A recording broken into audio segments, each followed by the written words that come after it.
khilaaf muddo soo jiitamay shirar fashilmay iyo isqabqabsi siyaasadeed waa midda ugu daran ee hadda ka jirta dalka Soomaaliya iyadoo aysan meesha ka marnayn doorasho xilligeedii soo dhaaftay oo weli lagu heshiin la yahay dowladda dhexe iyo maamul goboleedyada qaar oo isdiidan ayaa qaarkood qaarka kale ku eedeeya fashilada ku yimaada shirarka looga arinsanayo sidii ay Soomaaliya uga dhici lahayd doorashada xilligeedii ka soo daahday ee hadda lagu muransan yahay beesha caalamka oo baaqiyo isdaba joog ah u dira madaxda dowladda federaalka iyo musharaxiinta oo mar walba warmurtiyeed ay ku dhaliilayaan sida ay wax u socdaan ayaa iyaguna qayb ka ah siyaasadda cakiran ee hadda ka jirta Soomaaliya. Haddaba maxaa keenay xaaladani cakiran ee ka jirta dalka Soomaaliya sideese looga gudbi karaa? Waxaan su'aashaas weydiiyey xildhibaan Cabdulaahi Cilmi Ibraahin oo ka tirsan mudanayaasha golaha deegaanka magaalada Bergen ee dalka Norway si weynna ula socda siyaasadda Soomaaliya. walaal horta xaaladda cakiran ee Soomaaliya ka jirta waa xaalad maaragtay dhib badan waana wax la fahmi karo run ahaantii maadaama wadankeena uu yahay wadan dagaalo sokay soo maray muddo 30 sano ka badan ku jiray xaalad adag horta in khilaafaad ay markastaba ay dhacaan waa wax la garan karo la fahmi karo laakiin su'aasha waxay tahay sidee loo gudbi karaa maxaa maaragtay gundhig u noqon kara khilaafaadka loo baahan in la xalliyo marka xaaladda hadda jirta waa un dhibaatooyinka hore u jiray oo sii kordhay ay noqonaysaa waana marka wayna dhacdaa markasta qaasatan markay timaado wadamada dunida saddexaad in markii doorashooyin la gaaro in khilaafaadka hore u jiray ay sii kordhaan maadaama doorashadii iyo maaragtay baratan uu jiro u dhaxeeya dadkii maamul lahay wadanka. xildhibaan Cabdulaahi Cilmi Ibraahin ayaa sheegay inay wanaagsan tahay amniga shirka in laga wareejiyay madaxweynaha muddo-xileedku isu dhamaaday Maxamed Cabdulaahi Farmaajo oo ka mid ahayd shuruudihii midowga musharaxiinta iyo hogaamiyaasha maamul goboleedyada Puntland iyo Jubbaland laakiin arrimaha la isku mari la'yahay ayuu tilmaamay inay intaasi ka badan yihiin midda ugu muhiimsanna ay tahay kalsoonida oo la wada dhiso qof kastana ka tanaasulo danihiisa gaarka ah si dalka loogu jiheeyo doorasho wadar ogol ku timaada markastaba waa positive in tilaabo la qaado la isku raacsan yahay oo lagu heshiiyo way wanaagsan tahay laakiin aniga waxaan qabaa waxaanu dhan waxay u laabanayaan khilaafaadkii hore u jiray intaas soo kale la isku haynin waxyaabo badan baa la isku hayay waxa la isku hayay haddii ahaan lahayd madaxweynaha iyo maaragtay mas'uuliyadiisa waxa la isku hayay dowlad goboleedyadu inta ay ku leeyihiin markay timaado awoodda ama maaragtay gacan ka geysashada doorashada waxyaabahaas oo dhan haddii aan xal laga gaarin waxay u noqonaysaa qayb yaroo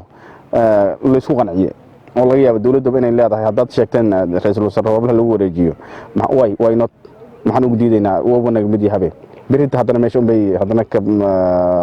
ay ka sii soconaysaa marka si guud waxaan aaminsanahay intaas la gaarinba in amniga qof kale lagu wareejiyo hal isu dhiibay iyo cid kale lagu wareejiyo intaan laba gaarinba waxa aniga igala muhiimsan in kalsoonida la dhiso war wixii dadkii systemki xeerarku ha kala gedisnaadaan laakiin waxaan dhan waa systemkii iyo dawladda Soomaaliyeed haddaan bad dawladda Soomaaliyeed dadkii mas'uuliyiinta xeerarka kala gedisnay aysan kalsooni isku qabin in ay macnaheedu ay soo fadhiistaan amni ahaan hadday noqon lahayd wada tashi kalsooni iyo soo qalbi furnaanba haddii aysan jirin aniga waxaan qabaa arrintu wali ma dhaw waxyaabaha ugu muhiimsan oo aniga hadda aan is leeyahay Soomaaliya way u baahan tahay waxay tahay horta isfaham siyaasadeed in qolooyinkan dawladda federaalka iyo dawlad goboleedyadu ay macnaheedu daacad ay ka noqdaan in doorasho ay dhacdo si xal maaragtay waara loo gaaro marka haddii aysan dhicin isfaham dhexdooda ah dawladda federaalka aysan mas'uuliyadda aysan qaadanin waan ognahay madaxweynaha xilkii baa ka dhamaaday inuu aqbalo in xilka uu ka dhamaaday oo arrintii uu dhexda soo dhigo yiraahdo war shalay maaragtay intaas baa la ogolayo aan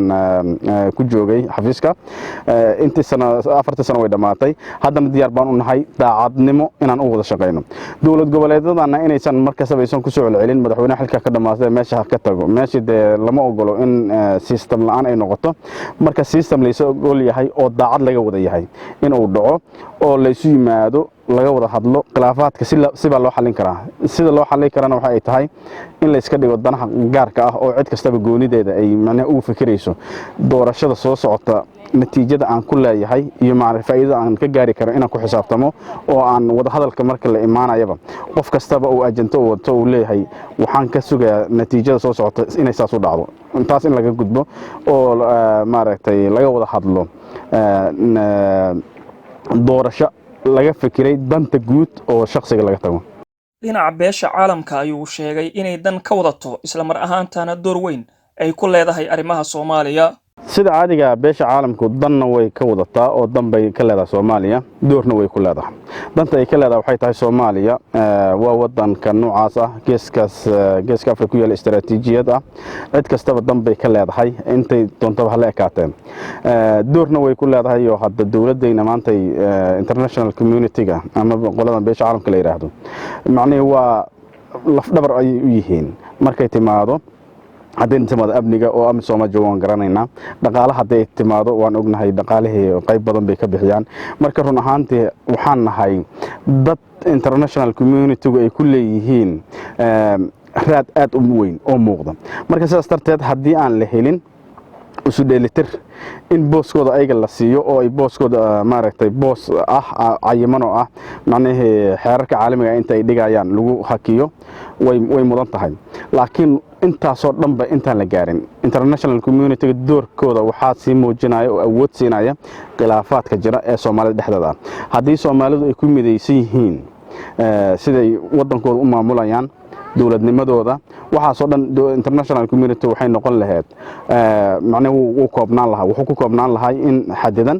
oo laga wada shaqeeyo ah amniga iyo danaha guud maaragtay adduunku ay Soomaaliya ay ka leeyihiin Bilal Maxamed Cabdi SDN TV Bergen Norway